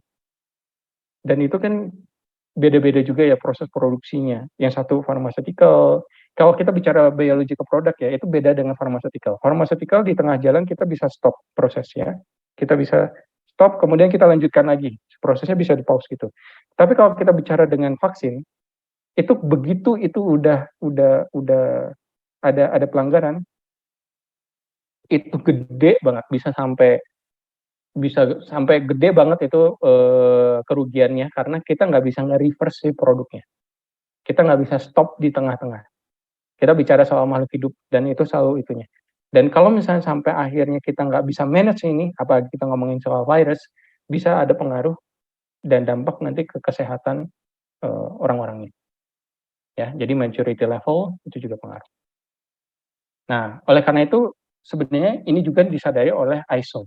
Jadi ISO itu kalau kalian tahu dari 9001 itu berubah ke versi 2015 dari versi 2008. Apa sih perbedaannya? Yang pertama, dia sudah diurutkan menurut PDCA. Jadi plan, do, check, action ya di situnya klausul-klausulnya. Jadi kalau kita bisa lihat bahwa plan-nya itu klausul 4, 5, 6, 7. Kalau do-nya itu klausul 8. Check-nya itu klausul 9, action-nya adalah klausul 10. Nah, kalau kita lihat di sini, juga dia memasukkan dari risk-based thinking dan juga leadership commitment. Bisa kita lihat dari mana? Lihat di clause 5. Clause 5 itu ada leadership. Dia menanyakan komitmen dari tim manajemen itu seperti apa. Kemudian bagaimana planning-nya, resource-nya ada atau tidak. Kemudian support-nya, operation waktu do-nya seperti apa. Kemudian evaluasinya seperti apa, dan improvement. Jadi continuous improvement itu penting juga, dan itu disyaratkan di dalam ISO. Kalau ini kita tidak bisa memenuhi ini semua, maka kita nggak bisa dapat ISO. ISO itu ketika kita audit, kita sampai turun ke pengecekan ke gudang, lihat benar-benar gudangnya, bagaimana dia stock of number-nya. Kita minta dia untuk ngitungin lagi untuk yang itunya, ngambil sampelnya. Dokumen kontrolnya seperti apa, buka semua dokumennya. Kita lihat KPI-nya, pencapaian seperti apa. Ada nggak sampel yang kita ambil, misalnya dalam satu produk itu, ada batch record-nya nggak, ada batch release-nya nggak, ada masalah nggak di sininya. Biasanya kita cek itu. Tapi di luar hal itu semua, ISO itu bukan hanya kita bicara soal operation loh. Operation itu hanya part dari cuma klausul 8 doang dari 10 klausul yang di sini. Kita bicara juga dengan strategic management. Bagaimana menurunkan dari strategi map ke KPI, kemudian alignment di horizontal prosesnya seperti apa, operational management seperti apa, customer relationship managementnya seperti apa, jaminan kualitas kita ke customer seperti apa, penanganan komplainnya seperti apa, human resource dan organization managementnya seperti apa, punya nggak syarat hard skill yang harus dipenuhi, kemudian kompetensinya oke atau enggak. Jadi semuanya itu disyaratkan oleh ISO 9001 2015. Lalu apa sih yang jadi inisiatif dari kitanya sendiri? Karena tadi ada cost, ada juga lama prosesnya panjang dan lain-lain. Kita ada digitalisasi. Karena sekarang banyak teknologi, ada beberapa yang kita juga untuk apply, mulai dari yang sensor untuk yang penangkap beberapa parameter seperti suhu dan lain-lain supaya nanti kita bisa monitoring si mesin itu oke atau enggak. Kemudian juga kita punya sensor untuk yang ruangan-ruangan yang bersifat steril, tingkatnya seperti apa. Kemudian setelah dari situ semua data-datanya kita ambil, kita collect, kita bikin dashboard-nya. Kita bikin ya kalau kita pakai Power BI sih. Jadi business intelligence-nya seperti apa. Jadi kalau intinya gini nih, kalau misalnya kalian bicara soal business intelligence atau kayak Power BI itu, anggap aja bahwa kalian harus bikin laporan kalau misalnya rumusnya itu sama tapi inputnya berbeda. Kenapa kita nggak otomasi rumusnya aja, tinggal kita update aja si data resource-nya. Itu kan akan terupdate secara otomatis. Jadi kita akan lebih berfokus pada analisa dibandingkan mengolah data. Nah, itu yang kita coba untuk inisiatif di sini ya. Lewat project 4.0 ya. Jadi kita ke industri 4.0 udah ke sana. Kemudian ada dokumen kontrol, manajemen sistemnya seperti apa, dan internal audit. Nah, saya tugasnya salah satunya ada internal audit yang mengaudit strategic management. Jadi, percaya tidak percaya, dengan level saya ini, bahkan waktu itu saya masih assistant manager, saya mengaudit sampai ke level BOD atau Board of Director untuk menanyakan, Bapak bikin KPI ini dari mana? Kebijakan ini dari mana? Itu kita harus audit. Jadi saya punya kewenangan untuk menanyakan soal itu untuk memastikan bahwa alignment dari director sampai ke bawahnya itu sudah dipastikan. Nah, sampai sini ada pertanyaan nggak? Ada pertanyaan nggak? Dikit lagi kok ini slide-nya. Selesai di 7.30 kayaknya. Oke, kalau nggak ada pertanyaan, saya akan kasih beberapa key points soal apa dari apa yang kita bisa pelajari dari manajemen kualitas itu sendiri. Yang pertama, please banget look beyond the numbers. Jangan ngomong soal number doang. Jadi kamu harus lihat lebih dalam gitu untuk menemukan root cause-nya seperti apa. Angka itu hanya trigger kamu untuk bergerak, bukan sesuatu yang bisa kamu simpulkan dari angka itu. Tolong lihat, look beyond the number. Ini hard fact-nya ya, you are not being paid just for calculating numbers. Kamu nggak dibayar hanya untuk ngitung. Karena kalau untuk ngitung itu kita bisa ngasih ke yang lain. So look beyond the number, analisismu. Terus yang kedua, nothing is perfect, but we can make it better. Jadi once again, continuous improvement is needed ya. Jadinya nggak ada yang namanya sistem yang sempurna. Apalagi dengan teknologi makin ada dan segala macam, improvise, terus improvisasi. Jadi continuous improvement is needed. Terus yang ketiga, yang penting, be curious, not judgmental. Boleh kalian untuk curious atau rasa keinginan tahu yang tinggi, tapi jangan pernah judgmental. Jangan pernah sebagai QA atau sebagai kualitas, ini salah, ini nggak benar. Sebelum kamu judgmental, kamu lihat dulu, kenapa dia melakukan hal itu. Landasan dasarnya apa? Sampai ke level yang dimana, ternyata selama ini data itu ditutup-tutupi karena dia takut nih sama atasannya. Berarti cara atasannya untuk manage ininya melalui ketakutan gitu. Nah, ini bisa nggak kita ubah? Ini berarti external motivation-nya yang tinggi, bagaimana kita untuk improve dari internal motivation. Nah, itu, be curious, not judgmental. Kita harus ngelihat dulu. Ini nge-link sama yang pertama, look beyond the number. Terus yang keempat, communication is the key. Lead discussion, do negotiation, dan influence others. Lewat apa? Lewat bertanya. Bukan menjawab. Percayalah, dengan bertanya pun kamu bisa nge-lead diskusi. Dengan bertanya pun kamu bisa melakukan negosiasi. Dengan bertanya pun kamu bisa menginfluence others. Jadi bertanyalah. Itu komunikasi penting banget sih. Bertanya itu penting banget sih. Dan yang terakhir, yang paling penting, yang saya bisa sharingkan adalah, sebelum saya tutup yang ininya, be a rainbow for someone else code. Jadi dimanapun kamu nanti bekerja, apapun pekerjaanmu, dimanapun gitunya, dan siapapun yang kamu akan bekerja dengan siapapun gitu ya, even di personal hidup lu sendiri, selalu jadi agent of change, make a better solution. Jadi jangan sampai stop gitu doang, hanya melakukan rutinitas aja. Bikin nilai tambah, setidaknya bagi diri lu sendiri. Dan menurut gua, jangan sampai lu fokus ke perusahaan dulu sebelum lu bisa fokus ke diri lu sendiri. Jadi jadilah versi dari dirimu yang lebih baik. Dari situ kamu akan mencoba sesuatu yang baru, kamu mau belajar sesuatu yang baru, implement yang baru, dan sampai akhirnya kamu bisa influence others. Itu mungkin dari saya. Ada pertanyaan kah? Dari saya slide-nya itu aja. Sambil nanti saya buka untuk sesi pertanyaan, tolong diisi untuk, karena saya harus laporan ke HR saya, tolong diisi untuk yang kuesionernya ya. Oke, silakan saya mungkin buka sesi pertanyaannya, Ciloren ya, dengan Bu Cynthia ya. Silakan jika ada yang mau bertanya. Ya, terima kasih. Saya manggilnya Pak Hadi atau langsung manggil Hadi aja? Hadi aja, nggak apa-apa, Ci. Jangan Bapak Ya, lagi. terima kasih untuk pemaparannya ya, Hadi. Buat teman-teman mahasiswa di sini, sebelumnya mungkin ada beberapa yang baru join ya. Saya udah bilang juga di Google Classroom bahwa ada teknis seperti itu ya, apa daya ya. Tapi udah beberapa ada yang join lagi. Terima kasih sudah bergabung.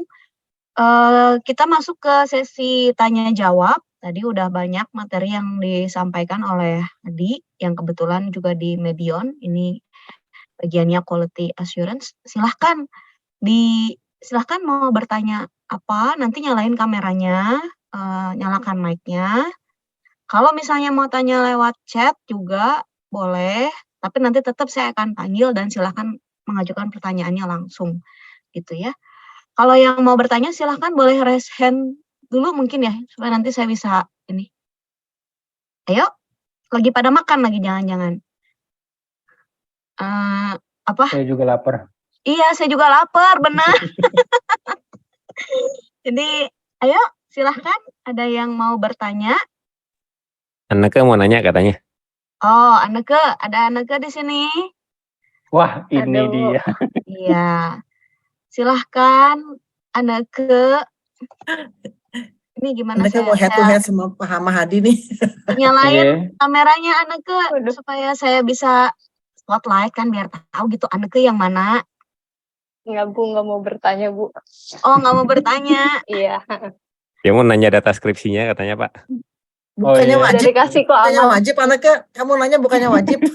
Udah dikasih kok aman. Udah saya usahakan supaya bisa lulus dengan tepat waktu tuh, dengan negosiasi dengan panjang-panjangnya tadi siang. Tadi nangis dia soalnya gara-gara itu. Wah, parah. Ada lagi yang mau bertanya silakan. Ayo. Oh iya, Anneke itu mahasiswa yang sedang skripsi di tempat kita juga ngambil juga di QA. Jadi ya itulah Anna. Seharusnya dia udah tahu lah semuanya ini.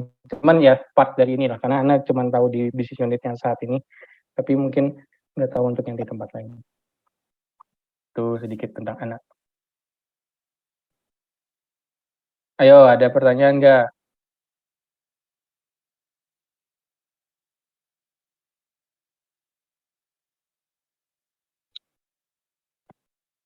Kalau tadi saya ini sih ya.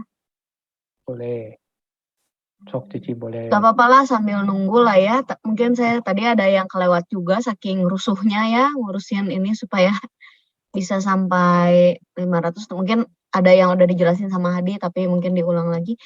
Kalau boleh tahu di Medion sekarang nih udah apa dia untuk ISO itu dia menerapkan ISO berapa aja dan udah sampai mana gitu penerapannya, maksudnya pengajuannya kah atau udah ininya gimana gitu. Soalnya ISO itu mereka harusnya minggu ini kuliahnya itu tentang ISO, tapi karena ISO itu teori banget gitu, jadi diisinya sama kuliah tamu ini gitu. Nah mungkin bisa dijelasin nggak nih kalau di sana ISO-nya gimana? ISO itu kita udah dapat sertifikasi. Saat ini kita lagi ganti lisensi. Jadi ISO itu ada beberapa licensor ya yang ngasih mulai dari TUV, SGS. Nah kita lagi ganti dari TUV ke SGS, dan per kemarin kita udah dapatin sertifikasinya lagi, tapi sedang apa ya, nunggu logo resminya ya, karena itu biasanya kita kasih, makanya tadi saya nggak tampilin. Tapi kita udah dapat sertifikasi di 9001 di Quality Management System dan juga 14001 di Environmental Management System. Kemudian kita punya juga di tahun ini sudah tinggal keluar lagi, itu adalah 17025 tentang Laboratory Management System. Kalau misalnya 17025 itu sekaligus kita dapat sertifikasi yang namanya CAN. Jadi sertifikasi CAN itu adalah untuk yang laboratori yang menyatakan bahwa laboratori ini sudah mempunyai standar yang baik. Jadi kita udah punya CAN untuk Hemoagglutination Inhibitor Test atau high test gitu. Gitu, Ci. Jadi kita udah punya 3 ISO sebenarnya tahun ini. Oke, dalam pencapaian untuk ISO itu dan akhirnya menerapkan ISO-nya, kira-kira ada kendala apa atau apa yang diusahakan sama Medion? Banyak banget. Yang pertama, kita sudah standarisasi, jadi komitmen mulai dari kita bilangin soal komitmen dari leadership, karena kalau kita ngomongin soal manajemen kualitas, yang tadi saya bilang bahwa itu akan dimulai dari leadership dulu gitu kan, dari para leadernya. Kalau mereka berkomitmen, maka kita akan lakukan dengan maksimalnya gitu yang di bawah. Itu dari leadership-nya, kita punya dokumen komitmen mutu, kemudian penjaminannya juga, kemudian kita ada leveling dokumen mulai dari dokumen level 1, 2, 3, dan 4, itu biasanya yang pertama komitmen mutu atau penjaminan mutu, kemudian turun ke namanya prosedur standar mutu atau PSM, itu level 2, dan level 3-nya nanti ada yang PKIK, ada panduan kerja, ada instruksi kerja, dan yang keempat adalah form. Kita atur semua, kita punya dashboard-nya, kita bisa monitoring seberapa banyak dokumen yang ada di kita, statusnya seperti apa, itu harus bisa tertelusur dengan baik. Nah, yang di dalam ISO yang susah, itu adalah pencatatan semua itu harus bisa tertelusur dengan baik, itu pertama. Kemudian sudah berdasarkan dengan resiko, jadi resiko semua udah kita assess, dan bagaimana kontrolnya, bagaimana mitigasinya dari risiko itu, ada impact ya, ada impact-nya dan likelihood dia si risiko itu kemungkinan munculnya berapa banyak, impact-nya seberapa besar, mitigasinya apa gitu. Di situ kemudian juga kita ada standar prosedur SOP untuk yang semua proses, dan juga kompetensi orang-orangnya, standar kompetensi seperti apa, KPI-nya, linkage-nya seperti apa, metode yakanannya. Termasuk juga kita melakukan yang namanya audit internal. Jadi saya selaku salah satu dari internal audit yang kita diberikan masing-masing scope tertentu. Ada yang dapat operational management, ada yang mendapat strategic management, ada yang mendapat CRM, jadi customer relationship management, ada yang HRM juga, human resource management. Jadi kita dikasih beberapa. Jadi kita ada satu tim yang ad hoc itu berarti dipilih untuk mempunyai kewenangan untuk audit. Dan kita harus auditnya tega gitu. Kalau misalnya sampai direktur ya nggak itu ya harus tega, harus keluarin si laporan auditnya bahwa ini tuh masih belum fit lah, belum sesuai, belum comply terhadap klausul ini, dan buktinya apa dan lain-lain deh. Itu yang kita lakukan sih. Biasanya berapa lama pengajuan ISO itu? Kalau di kampus mah mungkin kayak akreditasi kan ya. Betul. Kalau pengajuannya itu biasanya berapa lama dari? Kalau pengajuan mulai dari yang belum ada ISO sampai yang ada ISO ya. Kalau itu tuh biasanya kita perlu ada yang namanya fase dulu, implementasi dulu. Jadi implementasi itu diserahkan ke kitanya karena itu masih belum masuk ke dalam pengajuan. Tapi biasanya syarat dari kita mengajukan setidaknya ada statement bahwa kita sudah mengimplementasikan gitu. Jadi kita belum standarisasi, tapi sudah mengimplementasikan. Ketika kita udah implementasikan, biasanya kita apply kan for ISO kan. Nah, ketika kita for ISO itu biasanya akan ada pengecekan dulu atau audit dari ISO-nya. Itu akan diobrak-abrik pokoknya. Semuanya, mulai dari yang atas sampai ke bawah, biasanya berhari-hari. Dan kalau misalnya dari hasil itu akan ditentukan juga apakah yang ini perlu ada perubahan, perlu ada kapanya nggak gitu, ada corrective sama preventive action-nya nggak? Kalau misalnya itu masih minor, kemungkinan kita bisa disertifikasi. Biasanya range-nya sekitar 3 bulanan gitu kalau misalnya kita mau disertifikasi, kalau kita udah oke ya. Tapi kalau misalnya enggak, kita diberikan waktu kalau nggak salah 6 bulan, kalau misalnya gagal dilanjutin 6 bulan lagi, dan kalau gagal udah harus ngulang lagi dari awal sertifikasinya gitu. Jadi harus memenuhi gap-nya itu dulu Ci, jadinya kalau sampai kritikal. Ya, jadi mungkin kalau di sini teman-teman masih bingung gitu ISO itu apa. Jadi ISO itu tuh kayak apa sih? Kita bisa bilang sebuah kayak sertifikasi gitu, bahwa di Medion itu sudah memenuhi sistem manajemen mutunya, standar manajemen mutunya. Betul. Ada banyak klausul-klausul yang tadi di slide-nya, mungkin ya ada ya tadi di slide-nya ya. Boleh di ini nggak, tolong? Boleh. Minta tolong ya. Nah, jadi ada klausul-klausulnya tuh yang harus dipenuhi. Mereka tuh, nah ini kan tuh ada klausul 0 sampai 3, klausul 4.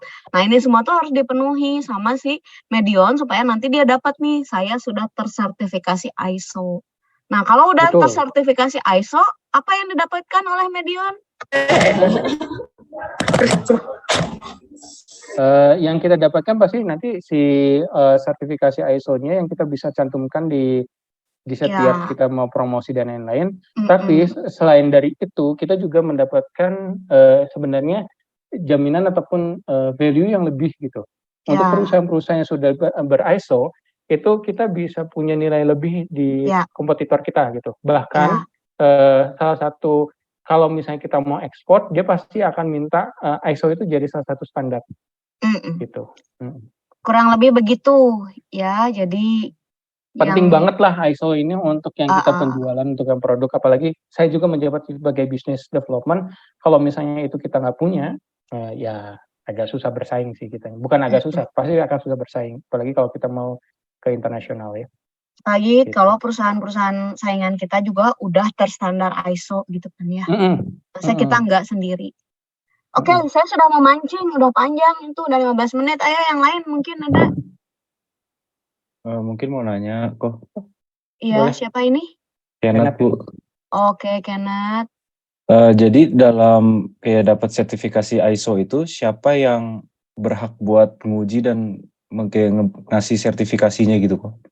Ada namanya licensor ataupun yang dia memberikan license-nya. Kalau di dunia itu salah satu yang 3 besarnya atau 2 dari 3 besarnya itu ada yang namanya SGS, kalau kamu cari SGS, sama satu TÜV Rheinland, yang satu dari Jerman, yang satu dari UK kalau nggak salah. Nah, itu ada lembaga sertifikasinya namanya itu. Jadi kita mau ngambil license dari mana gitu. Dan sebenarnya mereka caranya sama, cuma beda apa ya? Beda company doang sih. Beda company doang, tapi cara mereka audit dan lain-lain dan standarnya tetap mengacu pada si ISO ini gitu. Oke, thank you kok. Setahu saya kalau Pertamina, kalau kamu lihat itu TÜV dia, Rheinland kalau nggak salah, warna biru dia tulisannya. Gitu. Oke, ada lagi?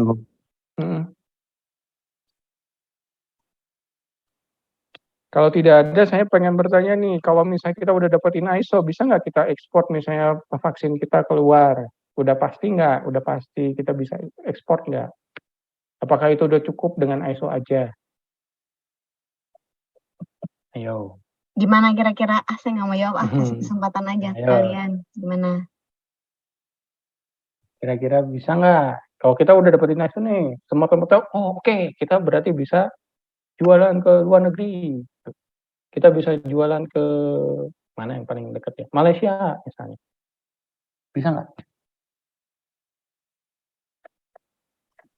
Ayo. Kita bicara konteksnya tadi pharmaceutical dan vaksin ya. Cukup nggak? Belum cukup. Nah, siapa belum tuh? Cukup, Pak. Belum cukup. Kira-kira. Ya, siapa? Kenapa? Kenapa menurut kamu belum cukup? Karena kembali lagi ke proses pengerjaannya, proses produksi produknya, gimana harus melewati setiap tahapan-tahapannya. Nggak semena-mena dengan adanya standar dari ISO itu membuat sebuah perusahaan produksinya kan nggak membuat suatu produksinya tanpa kegagalan. Jadi tetap harus ada pengecekan berulang-ulang sebelum pengiriman gitu ke luar negeri gitu, Pak. Oke, hampir benar. Ada lagi yang bisa kasih saya lagi? Hampir benar. Andreas tadi ya, saya sampai nyariin loh di sini yang mic-nya bunyi siapa. Ayo, yang lain. Iya, Bu. Nah, terima kasih Ayo. Andreas. Bisa kok. Kenapa? Karena ISO itu masih sertifikasi itu cuma memperbolehkan menjadi jembatan buat perusahaannya untuk bisa menjual ke tempat lain gitu, mempromosikan tadi ya, yang kau bilang. Tapi itu bukan artinya produksi dalamnya atau kualitas dari perusahaan sendiri itu bagus. Itu perlu dilakukan seperti yang Andreas bilang, pengecekan berulang-ulang, evaluasi berulang-ulang gitu. Hampir benar juga. Secara hintnya, ISO itu adalah standar dari quality management. Sehingga sebenarnya kalau misalnya kita sudah dapatin ISO, kualitas produk kita sebenarnya terjamin. Tapi betul tadi tidak semata-mata kita bisa ekspor. Nah, pertanyaannya tadi yang salahnya bagian itu aja nih. Bagian mengenai pemasyaran kualitas. Kalau kita dapetin ISO, kita pasti pemasyaran kualitasnya oke. Tapi nggak semata-mata kita bisa langsung ekspor gitu untuk yang farmasika dan lain-lain. Oke, saya jawab aja karena kita masih punya industrial standard lain seperti GMP, CPOHB dan lain-lain. Jadi kita ada standar-standar lain yang harus kita masukkan karena yang tadi saya bilang bahwa ISO itu hanya mengatur di manajemen mutunya saja.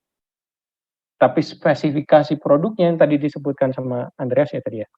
Spesifikasi produknya mau seperti apa, kemudian dia harus dilewat dari pengujian seperti apa, kita diaturnya lebih ke industrial standar dan lainnya. Kayak misalnya di farmasi ada namanya Pharmacopeia gitu. Jadi ada US Pharmacopeia, Europe Pharmacopeia, jadi itu yang kita lihatin. Jadi ada standar-standar. Kalau kita mau untuk masuk ke, let's say, di Afrika atau di Timur Tengah gitu, sebenarnya dia menganut di European Pharmacopeia. Jadi kita harus sesuai dengan sana. Pengujian kita, hasil testing kita itu sesuai dengan yang di sana. Nah itu sih ya, sebelum kita bisa masuk. Makanya kita biasanya ada registrasi dulu, registrasi di tiap negara. Dan itu biasanya mereka datang tuh. Jadi ketika kita mau ekspor, biasanya kita registrasi dulu, datang tuh orang-orang dari negara sana untuk ke sini untuk ngecek produksi kita kayak gimana, pengujiannya benar atau tidak. Nah, itu yang dicek berdasarkan industri standar. ISO hanya tiket untuk kita keluar aja, tapi belum memastikan bahwa kita bisa masuk ke sana. Ya, gitu. Mungkin nambahkannya, itu ada namanya non-tarif barrier, Pak. Jadi kayak hambatan untuk ekspor selain pajak ya.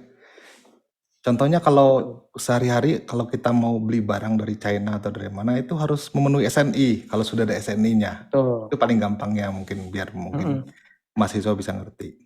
Ya, betul. Dan yang paling hangat-hangatnya sekarang mungkin Pak Marihot yang soal halal. Ya, itu jadi bisa juga kalau ya. Misalnya, atau jadi kalau misalnya koser. mau masuk ke sini, betul. Ya harus sekarang Indonesia mewajibkan untuk yang produk-produk obat itu harus halal. Jadi kalau misalnya kita mau untuk yang datang ke sini itu juga kayak non tarif barrier, betul, untuk market barrier kalau kita bilang market entry barrier. Jadi ketika mau masuk ke sini harus halal dulu. Nah itu kan agak repot tuh bagi negara-negara yang nggak terbiasa untuk ke sana. Jadi begitu udah masuk ke sini agak masalah tuh di merekanya. Jadi itu nge-create barrier juga untuk bisa masuk gitu. Betul. Ya. Terima kasih Pak Marihot. Sama-sama. Oke, kalau misalnya ada lagi pertanyaan? Kalau nggak ada pertanyaan, saya mau bagi-bagi hadiah. Saya mau nanya. Kenapa pindah dari TUV ke SGS ya? SGS yang di Cilandak gitu ya? Iya, SGS ya. Karena kita ngeliatin dari ininya juga sih Pak. Jadi kita membandingkan mengenai track record dan juga nanti untuk yang ngeliatin pasarnya kita mau kemana dan biasanya di negara Eropa itu ya, kita SGS ya. kan lebih masuknya yang mana gitu. Betul. Iya, di SGS kan nomor 1 ya untuk yang di situnya Betul. ya. Di UV itu kan kalau Oh. nggak salah nomor 2 atau nomor 3 kalau nggak salah. Nah, jadi Bukan. kalau kita ngeliatin coverage yang mau daerah yang kita masukin, ya itu yang kita akan coba ranking, Pak, untuk yang sekarang. Iya, iya. Nah ini kan besar ya Medionnya. Itu Betul. yang disertifikasi yang bagian mananya?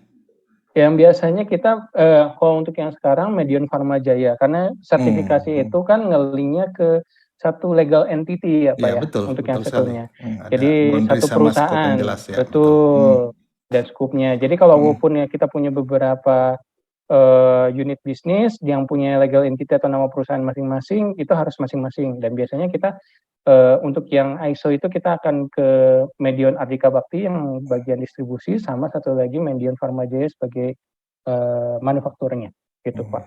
Ya, ya. Lingkupnya untuk yang produksi ya tadi pharmaceutical, biological, dan juga plastik produk gitu Pak, untuk packaging. Ya, ya. Terima kasih ya. Bisa di-share nggak ininya? Mungkin siapa tahu bisa jadi bahan kuliah, kan Bu Loren yang ngajar nih. Itu apa komitmen perusahaannya? Oh, oke. Komitmen apa? Company policy di mutunya mungkin, atau ada dokumen-dokumen yang lain yang mungkin bisa di-share yang tidak mengganggu gitu ya, tidak mengganggu perusahaan. Jadi mungkin nanti bisa jadi bahan belajar buat adik-adik kamu di sini. Boleh. Nanti saya coba nanti koordinasikan sama Ciloren dulu ya untuk yang ininya. Dan juga nanti dari Medionnya bisa provide-nya di bentuknya seperti apa. Ya, kalau policy pasti ya, karena policy kan harus disebar ya. Iya, betul. Mungkin yang lain mungkin. Ya, terima kasih nanti ya. bentuknya seperti apa. Oke. Ada Terima lagi? kasih Pak Marehot. Sama. Ada lagi? Satu lagi mungkin sebelum dikasih kuis. Ya, saya mau nyiapin hadiah buat kalian. Biar nanti nggak lapar-lapar amat. Baik banget nih. Kasih Bisa hadiah kagak buat gula. beli makan malam. Ya. Ada? Kalau nggak ada mungkin nggak apa-apa, langsung aja. Oke. Sela di sini Sela udah masuk belum ya? Udah kok. Oh, udah. Oke. Ini Sela, ini partner saya di Medion. Nanti juga ada bingkisannya Sela ya untuk 5 orang ya? Iya, betul. Buat 5 Bingkisan orang nanti ya. buat 5 orang. 5 orang sama plus tadi yang dicatat ya Sela ya, yang tadi aktif kita juga kasih. Nanti saya titipin semua itunya ke Ciloren ya Ci. Kalian main biar nanti gua ada alasan ke Unpar. Siap. Mampir ya Adi ya. Iyalah pastilah, pengen lah saya. Apalagi di waktu kerja kalau bisa. Ya, pasti nanti. Harusnya besok kalau bisa mampir. Lu nggak bilang ke gua, nanti aja lah. Lagi ada pameran UMKM, lupa guys. Ya udah nggak apa-apa. Kan. Oke, kita masuk ke ini dulu. Oke.